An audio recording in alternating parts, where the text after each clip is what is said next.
हाय दोस्तों, आपका स्वागत है अनिल शर्मा स्टडी में। तो आज हम लोग क्लास 8 साइंस का क्वेश्चन और आंसर करने वाले हैं। तो हम लोग पिछले वीडियो में चैप्टर 2 का क्वेश्चन और आंसर किए थे। अब हम लोग चैप्टर 3 का क्वेश्चन और आंसर करेंगे। चैप्टर 3 में है सूक्ष्म जीव। चैप्टर का नाम है सूक्ष्म जीव। तो हम लोग इस चैप्टर का क्वेश्चन और आंसर करेंगे। तो चलिए चलते हैं। तो हम लोग अभ्यास 1 नंबर से शुरू करेंगे। 1 नंबर में है सही विकल्पों का चयन कीजिए। सही विकल्पों का चयन कीजिए। तो 1 नंबर का हमारा है क्वेश्चन, ईस्ट का उपयोग निम्न इनमें से किस चीज के उत्पादन में किया जाता है। तो ऑप्शन में है चीनी, अल्कोहल, हाइड्रोक्लोरिक अम्ल और ऑक्सीजन। तो इसका हो जाएगा चीनी। 1 नंबर का हो जाएगा चीनी। ईस्ट का उपयोग चीनी उत्पादन में किया जाता है। अब दूसरा नंबर में है निम्न में प्रतिजैविक कौन है। तो ऑप्शन में है सोडियम बाइकार्बोनेट, स्ट्रेप्टोमाइसिन, अल्कोहल और ईस्ट। तो इनमें से है ख, ये प्रतिजैविक है। स्ट्रेप्टोमाइसिन प्रतिजैविक है। अब तीसरा नंबर में है सूक्ष्मजीव कहाँ पाए जाते हैं। तो ऑप्शन में है जल, वायु, मिट्टी, इन सभी जगहों पर। तो सूक्ष्मजीव सभी जगहों पर पाए जाते हैं। इसका आंसर हो जाएगा घ। अब अगला नंबर में है सबसे पहले कौन सा प्रतिजैविक खोजा गया था। तो ऑप्शन में है पेनिसिलिन, स्ट्रेप्टोमाइसिन, टेट्रासाइक्लिन, इनमें से कोई नहीं। तो इसमें हो जाएगा पेनिसिलिन का नंबर। सबसे पहले पेनिसिलिन की खोज की गई थी। अब अगला नंबर में है चीनी को अल्कोहल में बदलने की प्रक्रिया को क्या कहलाती है। प्रक्रिया क्या कहलाती है। तो इसका ऑप्शन में है मोल्डिंग, किण्वन, नाइट्रोजन स्थिरीकरण और संक्रमण। इसका हो जाएगा किण्वन। चीनी को अल्कोहल में बदलने की प्रक्रिया को किण्वन कहते हैं। अगला नंबर में है संचरणीय रोगों का सबसे मुख्य कारक है चींटी, ड्रैगन मक्खी, मकड़ी, घरेलू मक्खी। तो इसका हो जाएगा संचरणीय रोगों का सबसे मुख्य कारक है घरेलू मक्खी। सबसे मुख्य कारक है घरेलू मक्खी। अब अगले नंबर में है डेंगू परजीवी का वाहक है।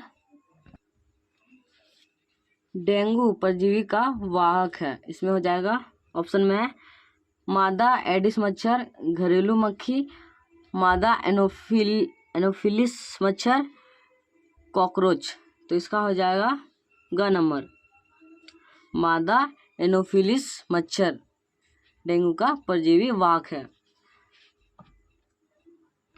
अब हमारा दूसरा नंबर में रिक्त स्थानों की पूर्ति कीजिए।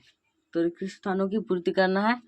पहला नंबर में लैक्टोबैसिलस जीवाणु दूध को डैश में परिवर्तित कर देते हैं। तो लैक्टोबैसिलस जीवाणु दूध को दही में परिवर्तित कर देता है। दूसरा नंबर में हेजा डैश के द्वारा होता है। हेजा जीवाणु के द्वारा होता है।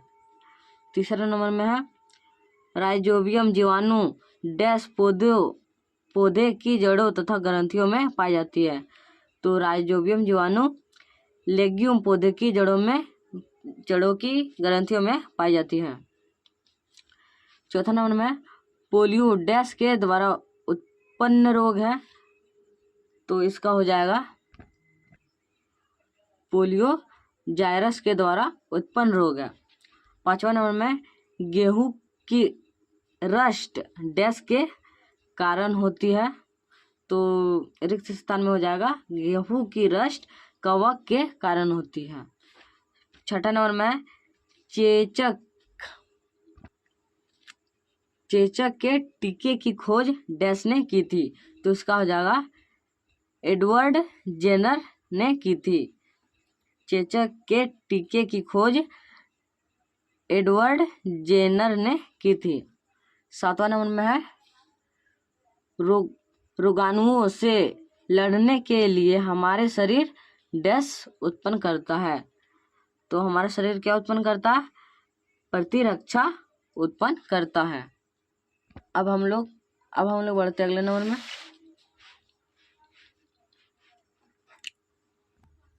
अगला नंबर में है कॉलम अ के जीवों का मिलान कॉलम ब से करें। ये कॉलम अ है, ये कॉलम ब है, तो हमको अ और ब का मिलान करना है।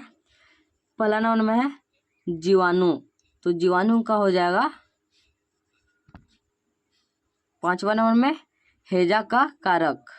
दूसरा नंबर में राइजोबियम, तो हमारा हो जाएगा पहला नंबर में नाइट्रोजन स्थिरीकरण। तीसरा नंबर में है लैक्टोबैसिलस, तो इसका हो जाएगा दूसरा नंबर का दही का जमना। चौथा नंबर में है ईस्ट, ईस्ट का हो जाएगा ब्रेड की बेकिंग। अब 5वां नंबर में है एक प्रोटोजोआ, इसका हो जाएगा मलेरिया का कारक। अब 6ठा नंबर में है एक विषाणु, तो इसका हो जाएगा आइडिस का कारक।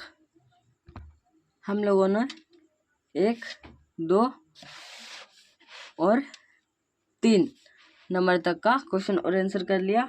अब हम लोग अगले वीडियो में 4 से 12 नंबर तक का क्वेश्चन और आंसर करेंगे।